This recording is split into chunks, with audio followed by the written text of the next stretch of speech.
ఓం నమో వెంకటేశాయ. ఆధ్యాత్మిక విశేషాలకు స్వాగతం. ముందుగా ప్రధానాంశాలు. శ్రీవారి ఆలయంలో జయ విజయులకు బంగారు తాపడం. టీటీడీ ధర్మకర్తలి మండలి సమావేశంలో నిర్ణయం.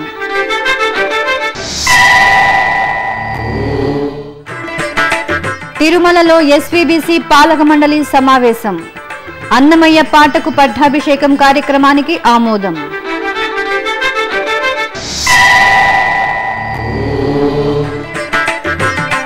ఖాద్రి నృసింహుడి బ్రహ్మోత్సవాలు ప్రారంభం.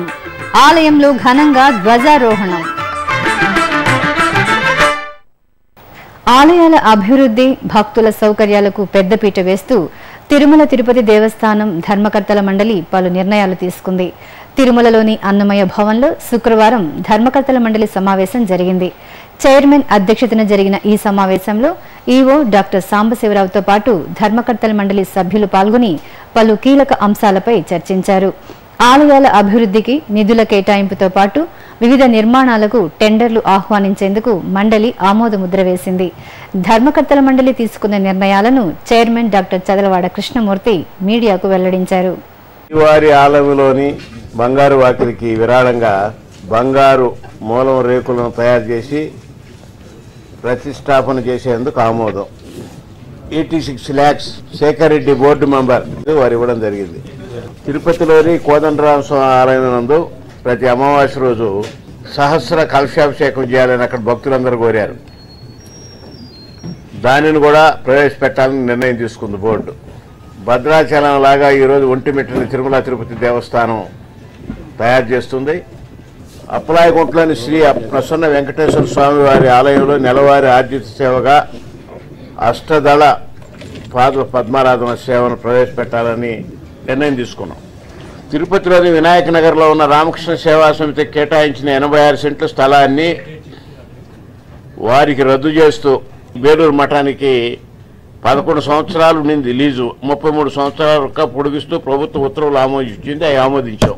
విజయనగరంలో టీటీడీ కళ్యాణం పక్కన పుష్పగిరి నేత్ర సంస్థ కేటాయించిన టీటీడీ స్థలాన్ని లీజు మొత్తాన్ని నిర్ణయించేందుకు కమిటీని ఏర్పాటు చేయడం అయింది. కర్ణాటక రాష్ట్రానికి చెందిన బండార్ కేటే మఠం పీఠాధిపతికి ఉడిపి చెందిన పాలిమార్ మఠం పీఠాధిపతితో సమానంగా ఆలయ మర్యాదలను సంకలింపజేసేందుకు ఆమోదించడం అయింది. తిరుమల తిరుపతి దేవస్థానం ఉద్యోగులకు మరియు పదవీ విరమణ పొందిన ఉద్యోగులకు వారిపై ఆధారపడిన కుటుంబ సభ్యులకు మెరుగైన దంత చికిత్స నిమిత్తం తిరుపతిలోని కాకర్ల మల్టీ స్పెషాలిటీ డెంటల్ హాస్పిటల్ను తిరుమల తిరుపతి దేవస్థానం నిర్దేశిత ఆసుపత్రుల జాబితాలో చేర్చేందుకు ఆమోదం. శ్రీవారికి తెలంగాణ ప్రభుత్వం సమర్పించదొచ్చిన 5 కోట్ల విలువ గల శాలిగ్రామ హారం మరియు 5 పేటల కంటే తయారు చేయడానికి అనుమతి ఇవ్వడమైంది. 2.55 కోట్ల వ్యయంతో పిఠాపురంలోని పద్మావతి సమేత వెంకటేశ్వర స్వామి వారి ఆలయం పునర్నిర్మాణానికి అనుమతి.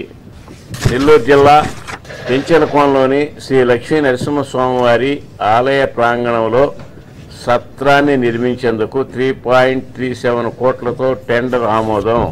దేవుని కడపలో యాత్రికులకు సత్రాన్ని నిర్మించేందుకు 3.35 కోట్లతో టెండర్ ఆమోదం. సూళ్లూరుపేటలో వెంకటగిరి రాజా గారి టైంలో ఒక టెంపుల్ ఉంది మన్నార్పూర్లో. దాన్ని టీటీడీ తీసుకోమన్నటువంటి మాటని దానికోసం టీటీడీ టేక్ ఓవర్ చేయడం అయింది.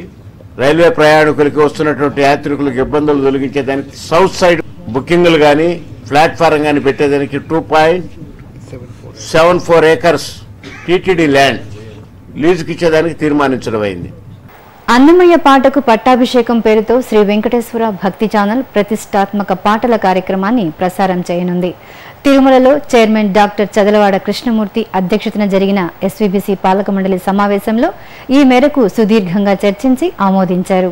ఈ సమావేశంలో SVBC MD TTD EO doctor Sambasivarao, SVBC board మెంబర్లు శ్రీ కె రాఘవేంద్రరావు, శ్రీమతి సుచిత్ర ఎల్లా, టీటీడీ ఆర్థిక సలహాదారు ఎస్వీబీసీ బోర్డు సభ్యుడు శ్రీ ఓ బాలాజీ, సీఈఓ శ్రీ ఏవి నరసింహారావు పాల్గొన్నారు. ఇక అన్నమయ్య పాటకు పట్టాభిషేకం కార్యక్రమాన్ని 52 భాగాలుగా ప్రసారం చేయనున్నారు. ఇందుకోసం అత్యద్భుతమైన సెట్ను రూపొందించారు. 52 భాగాలలో ప్రతి భాగం 2 గంటలు నిడివి ఉండేలా రూపొందిస్తున్నారు. ఈ కార్యక్రమంలో 9 బృందాలు పోటీ పడతాయి. ఈ పోటీలో విజేతలను నిర్ణయించేందుకు ప్రతి భాగానికి 3 న్యాయ నిర్ణేతలు ఉంటారు. న్యాయ నిర్ణేతలుగా రచయితలు, గాయకులు, సంగీత దర్శకులు వ్యవహరిస్తారు. మొత్తం 52 భాగాలకు ముఖ్య అతిథిగా ప్రముఖ సంగీత దర్శకుడు శ్రీ ఎంఎం కీరవాణి వ్యవహరించనున్నారు. అన్నమయ్య పాటకు పట్టాభిషేకం కార్యక్రమాన్ని ఎస్వీబీసీలో ప్రసారం చేయడానికి నాందిగా ఏప్రిల్ 10వ తేదీన తిరుపతిలోని మహతీ కళాక్షేత్రంలో పెద్ద ఎత్తున సంగీత విభావన నిర్వహించాలని నిర్ణయించారు. శ్రీ ఎంఎం కీరవాణితో పాటు వర్ధమాన గాయకులు, సంగీత దర్శకులు ఈ సంగీత విభావనలో పాల్గొంటారు. అలాగే అన్నమయ్య కీర్తనలను స్వరపరిచి గానం చేసిన పలువురు సంగీత దర్శకులు, గాయకులను ఈ సంగీత విభావనలో సత్కరించనున్నారు. ఇక నాద నీరాజనం ప్రివ్యూ కమిటీ సమావేశం ఏప్రిల్ 5, 6 తేదీల్లో నిర్వహించనున్నారు. అలాగే నాద నీరాజనం కార్యక్రమాల నాణ్యతను పెంచడంలో భాగంగా సంగీత, నాట్య రంగాలకు చెందిన జాతీయ స్థాయి ప్రముఖులను నాద నీరాజనం వేదికకు ఆహ్వానించనున్నారు. తిరుమలలో శ్రీవారి వార్షిక తెప్పోత్సవాలకు టీటీడీ సర్వం సిద్ధం చేసింది. ఈ నెల 19న ప్రారంభమయ్యే శ్రీవారి తెప్పోత్సవాలు పాల్గొన పౌర్ణమి పర్వదినాన అంటే 23న పూర్తవుతాయి. 5 రోజుల పాటు స్వామివారు వివిధ అలంకారాల్లో తెప్పలపై జల విహారం చేస్తూ భక్తులకు దర్శనమిస్తారు. తొలి రోజున సీతా లక్ష్మణ ఆంజనేయ సమేత శ్రీరామచంద్రమూర్తి అలంకారంలో శ్రీవారు తెప్పలపై విహరిస్తారు. రెండవ రోజున రుక్మిణి సమేత శ్రీకృష్ణ స్వామి జల విహారంలో భక్తులను అనుగ్రహిస్తారు. మిగిలిన 3 రోజులు శ్రీదేవి భూదేవి సమేత శ్రీ మలయప్ప స్వామివారు స్వర్ణ శోభితంగా తెప్పలపై ఆసీనులై జల విహారం చేస్తూ భక్తులను దీవిస్తారు. ఈ సందర్భంగా శ్రీవారి పుష్కరిణి ప్రాంతాన్ని సర్వాంగ సుందరంగా తీర్చిదిద్దారు. విద్యుత్ దీపాల వెలుగుల్లో పుష్కరిణి వెలిగిపోతుంది. దేవతామూర్తుల ప్రతిమలు ఆకట్టుకుంటున్నాయి. ఇక తెప్పోత్సవాలను పురస్కరించుకుని 19, 20వ తేదీలో వసంతోత్సవం, సహస్ర దీపాలంకరణ, అలాగే 21, 22, 23వ తేదీల్లో ఆర్జిత బ్రహ్మోత్సవం, వసంతోత్సవం, సహస్ర దీపాలంకరణ సేవలను టీటీడీ రద్దు చేసింది. చిత్తూరు జిల్లా వడమాలపేట మండలంలోని ఎంఎంపురంలో శ్రీ సీతారాముల విగ్రహ ప్రతిష్ఠ, కుంభాభిషేక మహోత్సవాలు శుక్రవారం రాత్రి ఘనంగా ముగిశాయి. ఈ నెల 16వ తేదీ నుంచి ఈ ఆలయంలో కుంభాభిషేకాన్ని వేడుకగా నిర్వహించారు. ఎంఎంపుర గ్రామ ప్రజలు విఘ్నేశ్వర స్వామి, సుబ్రహ్మణ్య స్వామి, హనుమత్, లక్ష్మణ, సీతా సమేత శ్రీరామచంద్ర స్వామి వారి ఆలయాన్ని నెలకొల్పారు. కుంభాభిషేక మహోత్సవాల్లో భాగంగా 3 రోజుల పాటు ఆలయంలో ప్రత్యేక హోమాలను, అభిషేకాలను నిర్వహించారు. శుక్రవారం రాత్రి శ్రీ సీతారాముల కళ్యాణ మహోత్సవాన్ని విశేషంగా తరలివచ్చిన భక్తుల నడుమ వేడుకగా నిర్వహించారు. సీతా లక్ష్మణ సమేత శ్రీరామచంద్రమూర్తి ఉత్సవమూర్తులను సర్వాంగ సుందరంగా అలంకరించి అర్చకులు వైదిక కార్యక్రమాలను నిర్వహించారు. అనంతరం శ్రీ సీతారాముల కళ్యాణాన్ని అంగరంగ వైభవంగా జరిపి కర్పూర హారతులు సమర్పించారు. ఈ ఉత్సవాల్లో TTD Tirumala JEO Shri K Srinivasaraju పాల్గొని శ్రీరామచంద్రమూర్తికి ప్రత్యేక పూజలు నిర్వహించారు. చిత్తూరు జిల్లా పుత్తూరు పురపాలక పరిధిలోని రాచపాలెంలో నూతనంగా పునర్నిర్మించిన శ్రీ రామాలయ భజన మందిర మహాకుంభాభిషేక మహోత్సవాలు శుక్రవారం రాత్రి వైభవంగా ముగిశాయి. పురాతనమైన ఈ రామ మందిరాన్ని తిరుమల జేఈఓ కె శ్రీనివాసరాజు సహకారంతో 35 లక్షల నిధులతో పునర్నిర్మించారు. ఈ రామ మందిరంలో శుక్రవారం మహాకుంభాభిషేక మహోత్సవాలను గ్రామస్తులు, భక్తులు వేడుకగా నిర్వహించారు. భజన మందిరంలో సీతాలక్ష్మణ సమేత శ్రీరామచంద్రమూర్తి, శ్రీ వెంకటేశ్వర స్వామి, రాధాకృష్ణులు, రామాంజనేయులు, వినాయక స్వామి వారి చిత్రపటాలు సర్వాంగ శోభితంగా దర్శనమిస్తూ భక్తుల మదిని పులకింపజేస్తున్నాయి. ముందుగా తిరుమల జేఈఓ రామమందిరంలో ప్రత్యేక పూజలను నిర్వహించారు. అనంతరం శుక్రవారం రాత్రి 8 గంటల నుంచి శనివారం రాత్రి 8 గంటల వరకు అఖండ హరినామ సంకీర్తనను నిర్వహించారు. భక్తులు ఈ ఉత్సవాల్లో విశేషంగా పాల్గొని అయోధ్య రామయ్యను భజిస్తూ భక్తి పారవస్యంలో పులకించారు. పుత్తూరు మున్సిపాలిటీలో భాగమైనటువంటి స్వగ్రామం రాచపాలెంలో శ్రీరాముల వారి ఆలయానికి మహాకుంభాభిషేకం గ్రామస్తులందరూ కూడా ఘనంగా నిర్వహించుకున్నారు. ఎంతో గొప్పగా వచ్చినటువంటి ఈ ఆలయము ముఖ్యంగా భజనలకు భజన మందిరంగా ఉపయోగపడుతుందని ఇప్పటికే ఇక్కడ రాచపాలెం గ్రామం ఇక్కడ ఉన్నటువంటి ప్రజలు మన భజనలకు సంబంధించి ఎంతో ప్రాముఖ్యత చెందినటువంటి వారి సారథ్యంలో గ్రామం నడిమధ్యన ఉన్నటువంటి ఈ ఆలయంలో ఎప్పుడూ కూడా విశేషంగా స్వామివారికి అన్ని పూజలు అదేవిధంగా సాయం సమయంలో మనకు భజన కార్యక్రమాలు కూడా విరివిగా నిర్వహించబడతాయని ఆశిస్తూ ఓం నమో వెంకటేశాయ. ఇప్పుడు ఒక చిన్న విరామం.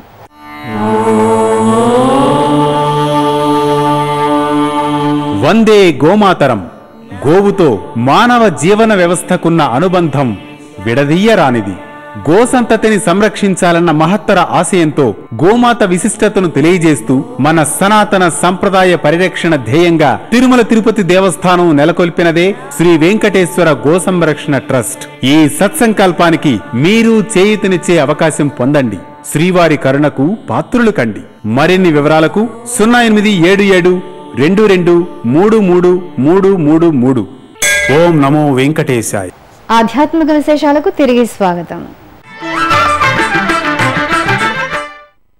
తిరుపతిలోని శ్రీ గోవిందరాజస్వామి వారి ఆలయంలో పంగుణి ఉత్సవాలు నేత్రపర్వంగా జరుగుతున్నాయి. ఏటా పాల్గొన మాసంలో గోవిందరాజు సన్నిధిలో పంగుణి ఉత్సవాలు నిర్వహించడం సంప్రదాయంగా వస్తోంది. ఈ నేపథ్యంలో శ్రీ పుండరీకవల్లి అమ్మవారికి విశేష పూజలు నిర్వహించి ధూపదీప నైవేద్యాలను సమర్పించారు. తరువాత స్వర్ణాభరణాలు సుగంధ పుష్పాలతో పుండరీకవల్లి అమ్మవారిని అలంకరించి పల్లకీపై కొలువు తీర్చి ఆలయంలో ప్రాకారోత్సవం నిర్వహించారు. తరువాత అమ్మవారిని ఊయలలో వెంచేపు చేసి మేళ తాళాలు మంగళ వాయిద్యాలతో అమ్మవారికి ఊంజల్ సేవను నయన మనోహరంగా నిర్వహించారు. చిత్తూరు జిల్లాలో ప్రసిద్ధ పుణ్యక్షేత్రంగా అలరారుతున్న కాణిపాకం శ్రీ వరసిద్ధి వినాయక స్వామి ఆలయంలో సరస్వతి మహాయాగాన్ని ఘనంగా నిర్వహించారు. ఉత్సవంలో ముందుగా మూలమూర్తులకు ప్రత్యేక పూజలు చేశారు. తరువాత సిద్ధిబుద్ధి సమేత శ్రీ వరసిద్ధి వినాయక స్వామి వారు చదువుల తల్లి శ్రీ సరస్వతి అమ్మవారిని సర్వాంగ శోభితంగా అలంకరించి ఆలయంలోని ఆస్థాన మండపంలో కొలువు తీర్చారు. తరువాత వేదమంత్రాల మధ్య శాస్త్రోక్తంగా సరస్వతి మహాయాగాన్ని నిర్వహించి పూర్ణాహుతి సమర్పించారు. అశేషంగా విద్యార్థులు ఈ యాగంలో పాల్గొని విఘ్న రాజాధిపతి శ్రీ వినాయక స్వామి, జ్ఞాన శక్తి ప్రదాయిని శ్రీ సరస్వతీదేవి ఆశీస్సులు అందుకున్నారు. చిత్తూరు జిల్లా నాగలాపురంలో నెలవైన శ్రీ వేదనారాయణ స్వామి వారి ఆలయంలో కుంభాభిషేకాన్ని వైభవంగా నిర్వహించారు. స్వామివారు మత్స్యావతారంలో కొలువు తీరిన ఈ ఆలయంలో ధ్వజస్తంభ ప్రతిష్టను శాస్త్రోక్తంగా జరిపారు. ఈ సందర్భంగా నిర్వహించిన కుంభాభిషేకం భక్తులు ఆధ్యాత్మిక ఆనందాన్ని అందించింది. యాగశాలలో కలశ పూజ, పుణ్యాహవాచనం నిర్వహించి హోమాలు జరిపి పూర్ణాహుతి సమర్పించారు. తరువాత పవిత్ర జలాలను నింపిన కలశాన్ని ఊరేగింపుగా తీసుకువచ్చి ధ్వజస్తంభానికి అభిషేకం నిర్వహించారు.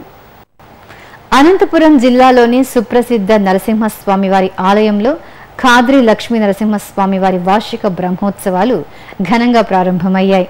ఈ సందర్భంగా ధ్వజారోహణం కార్యక్రమాన్ని అర్చకులు ఆగమోక్తంగా నిర్వహించారు. ముందుగా ఉభయ నాంచారి సమేత ఖాద్రి నరసింహస్వామి వారి ఉత్సవాలను సర్వాంగ శోభితంగా పల్లకీపై కొలువు తీర్చి తిరువీధిలో మెరవణి నిర్వహించారు.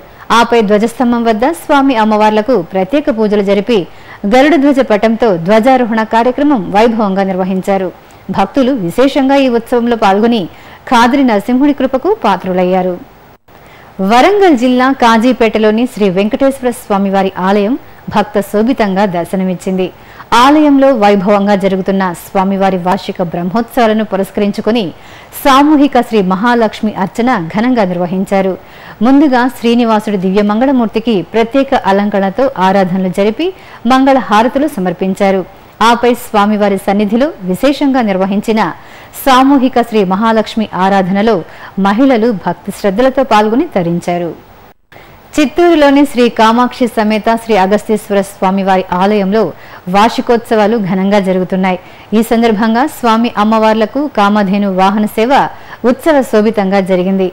ముందుగా శ్రీ కామాక్షి అగస్తీశ్వరులను ఆలయ అలంకార మండపంలో కొలువు తీర్చి విశేష అలంకరణలు చేశారు. ఆపై చక్కని పూలతో తీర్చిదిద్దిన వాహనంపై వేంచేపు చేసి మంగళ హారతులు సమర్పించారు. విద్యుత్ దీప శోభతో అలరారుతున్న ఆలయ మాడవీధుల్లో శ్రీ కామాక్షి సమేత అగస్తీశ్వర స్వామి వార్లు కామధేనుపై విహరిస్తూ భక్తులకు కనువిందు చేశారు. నిజామాబాద్ జిల్లా కొత్తపల్లి శ్రీ రాజరాజేశ్వరి స్వామివారి ఆలయంలో వార్షికోత్సవాలు వైభవపేతంగా జరుగుతున్నాయి. ఇందులో భాగంగా స్వామివారికి విశేష ఆరాధనలు, ఉత్సవాలను వేడుకగా జరిపారు. అనంతరం ఆలయ ప్రాంగణంలో శ్రీ శివపార్వతుల కళ్యాణాన్ని సంప్రదాయ రీతిలో నిర్వహించి హారతులు సమర్పించారు. పరిసర ప్రాంతాల నుంచి భక్తులు అధిక సంఖ్యలో శ్రీ రాజరాజేశ్వరి స్వామివారి సన్నిధికి తరలివచ్చి మహాదేవుణ్ణి సేవించి మొక్కులు చెల్లించుకున్నారు. కరీంనగర్ జిల్లా ధర్మపురి శ్రీ లక్ష్మీ నరసింహస్వామి వారి ఆలయంలో వార్షిక బ్రహ్మోత్సవాలు ఘనంగా ప్రారంభం కానున్నాయి. ఈ నెల 23న లక్ష్మీ నరసింహుడి తెప్పోత్సవం పుష్కరిణిలో ఘనంగా జరగనుంది. ఈ నేపథ్యంలో స్వామివారి సన్నిధిలోని బ్రహ్మ పుష్కరిణిలో ఉత్సవ ప్రారంభ సూచికగా పుణ్యాహవాచన కార్యక్రమాన్ని ఆగమోక్తంగా జరిపారు. మంగళ వాయిద్యాలు, వేదమంత్రోచ్చారణల నడుమ ఆలయ అర్చకులు, పండితులు స్వస్తి పుణ్యాహవాచనం, సంప్రోక్షణ తదితర వైదిక క్రతువులను శాస్త్రోక్తంగా నిర్వహించి కర్పూర హారతులు సమర్పించారు. రంగారెడ్డి జిల్లా కర్మన్ ఘాట్ శ్రీ పద్మావతి గోదాదేవి సమేత శ్రీ వెంకటేశ్వర స్వామివారి ఆలయంలో మహా సుదర్శన హోమం వైభవంగా జరిగింది. ఆలయంలో జరుగుతున్న స్వామివారి వార్షిక బ్రహ్మోత్సవాల్లో భాగంగా ఈ యాగాన్ని నిర్వహించారు. ఈ సందర్భంగా యాగశాలలో స్వామి అమ్మవార్ల ఉత్సవమూర్తులను కొలువు తీర్చి ప్రత్యేక పూజలు జరిపారు. ఆపై శాస్త్రోక్తంగా హోమక్రతువును పూర్తి చేసి భక్తులకు తీర్థ ప్రసాదాలను అందజేశారు. సికింద్రాబాద్ సైనికపురి శ్రీ రామాలయంలో పునర్వసు వేడుకలు ఘనంగా నిర్వహించారు. ఈ సందర్భంగా ఆలయంలో శ్రీ సీతారామ కళ్యాణం భక్తజన శోభితంగా జరిగింది. ముందుగా ఆలయ సంప్రదాయ అనుసారం స్వామి అమ్మవార్ల ఉత్సవమూర్తులకు ఎదుర్కోలు ఉత్సవాన్ని వైభవంగా నిర్వహించారు.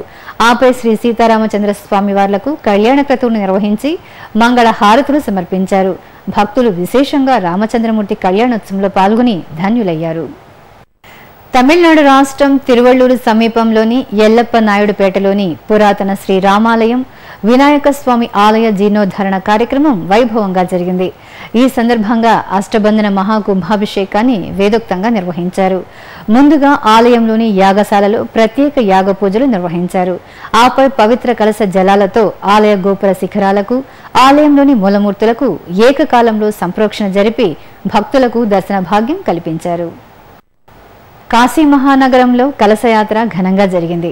విశ్వశాంతిని కాంక్షిస్తూ గంగా తీరం నుంచి విశ్వనాథ స్వామివారి ఆలయం వరకు జరిగిన ఈ కలశ శోభాయాత్రలో భక్తులు విశేషంగా పాల్గొన్నారు. కళాకారుల సాంస్కృతిక ప్రదర్శనలు, భక్తుల శివనామ స్మరణల మధ్య కలశ శోభాయాత్ర కాశీపుర వీధుల్లో మనోహరంగా సాగింది. ఇప్పుడొక చిన్న విరామం.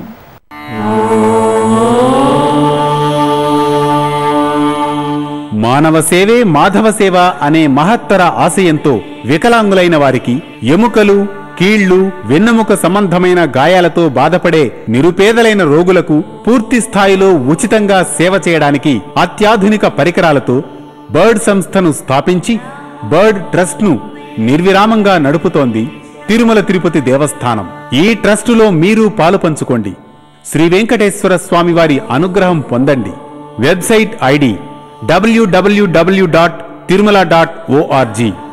ఓం నమో వెంకటేశాయ. ఆధ్యాత్మిక విశేషాలకు తిరిగి స్వాగతం. ఆంధ్రప్రదేశ్ రాజధాని ప్రాంతం గుంటూరు జిల్లా తుళ్లూరు మండలం ఉద్దండరాయునిపాలెం శ్రీనివాసుని కళ్యాణోత్సవానికి ముస్తాబవుతోంది. సనాతన హైందవ ధర్మాన్ని విస్తృతం చేసి ప్రజల్లో ఆధ్యాత్మిక చింతన, భక్తి భావనలు పెంపొందించేందుకు తిరుమల తిరుపతి దేవస్థానం కళ్యాణోత్సవ ప్రాజెక్టు ఆధ్వర్యంలో దేశవ్యాప్తంగా పలు ప్రాంతాల్లో శ్రీనివాస కళ్యాణాలను నిర్వహిస్తున్న విషయం తెలిసిందే. ఈ సందర్భంగా ఈరోజు సాయంత్రం ఉద్దండరాయుడుపాలెంలో శ్రీనివాస కళ్యాణం జరగనుంది. ఇందుకు సంబంధించిన ఏర్పాట్లు చురుగ్గా సాగుతున్నాయి. అశేషంగా భక్తులు స్వామివారి కళ్యాణాన్ని వీక్షించేలా ఏర్పాట్లు చేస్తున్నారు. ఇక హైదరాబాద్లోని పలు ప్రసిద్ధ ఆలయాల్లో విశేష ఉత్సవాలు ఘనంగా నిర్వహించారు. రథోత్సవం, ధ్వజస్తంభ ప్రతిష్టాపన, వేద సభతో ఆలయాలు ఆధ్యాత్మిక శోభతో ప్రకాశించాయి. ఆ విశేషాలు మీకోసం. భాగ్యనగరం వనస్థలిపురం శారదానగర్లో భక్తుల ఇష్టదైవంగా వెలసిల్లుతున్న శ్రీ పంచముఖ ఆంజనేయ స్వామి ఆలయంలో ధ్వజస్తంభ ప్రతిష్ట వేదోక్తంగా జరిగింది. ఉత్సవంలో ముందుగా దాసభక్త పరాయణుడికి ప్రత్యేక పూజలు నిర్వహించారు. తర్వాత శ్రీ కమలానంద భారతీ స్వామి ఆధ్వర్యంలో మంగళవాద్యాలు, వేదమంత్రాల మధ్య ధ్వజస్తంభ ప్రతిష్టాపన భక్తి ప్రపత్తులతో నిర్వహించారు. భాగ్యనగరం బర్కత్పుర రాఘవేంద్ర స్వామి మఠం ప్రాంగణంలో రథోత్సవం వేడుకగా జరిగింది. ఈ రథోత్సవాన్ని దర్శిస్తే సకల శుభప్రదమని భక్తుల విశ్వాసం. స్వామికి అభిషేకానంతరం నక్షత్ర హారతి సమర్పించారు. భక్తులు రథోత్సవంలో రాఘవేంద్రుని దర్శించుకుని ధన్యులయ్యారు. ఇక భాగ్యనగరం నల్లకుంటలోని శ్రీ శృంగేరి శంకర మఠంలో శుక్రవారం నాడు వేద విద్వన్ మహాసభ జరిగింది. సనాతన హైందవ ధర్మానికి వేదాలే మూలాధారం. వేదమాత అనుగ్రహం సర్వ మానవులకు కలగాలని లోకక్షేమం కోసం నిర్వహించిన ఈ సభా కార్యక్రమంలో పలువురు వేద విద్వాంసులు పాల్గొన్నారు.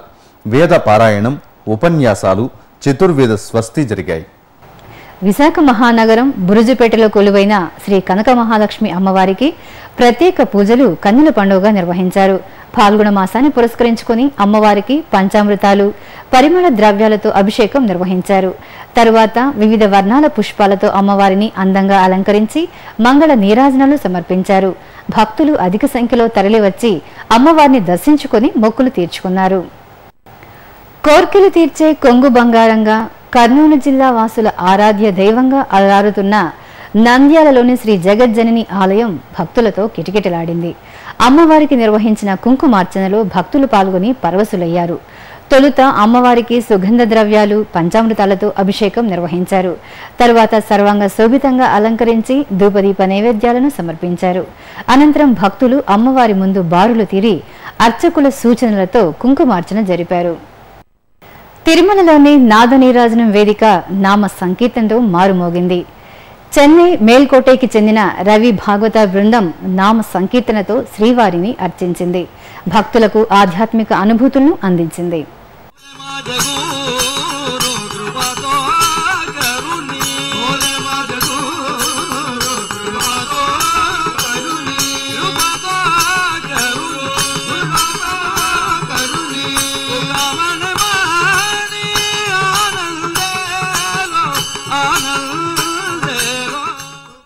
తిరుమలలో శ్రీవారి దర్శనం, గదుల ఖాళీలు, వాతావరణం తదితర విశేషాలను ఇప్పుడు తిరుమల సమాచారంలో తెలుసుకుందాం. ఇప్పటి వరకు 25,500 మంది భక్తులు శ్రీవారి దర్శనం చేసుకున్నారు. 28 కంపార్ట్మెంట్లలో భక్తులు శ్రీవారి దర్శనం కోసం వేచి ఉన్నారు. సర్వదర్శనానికి 8 గంటలు, దివ్య దర్శనానికి 6 గంటల సమయం పడుతోంది. ప్రత్యేక ప్రవేశ దర్శనం కొనసాగుతోంది. తిరుమలలో 149 గదులు ఖాళీగా ఉన్నాయి. అలిపిరి, శ్రీవారి మెట్టు మార్గాల్లో భక్తుల రాకపోకలు యథావిధిగా సాగుతున్నాయి. తిరుమలలో వాతావరణం గరిష్ట ఉష్ణోగ్రత 34 డిగ్రీల సెల్సియస్, కనిష్ట ఉష్ణోగ్రత 20 డిగ్రీల సెల్సియస్ గా నమోదైంది.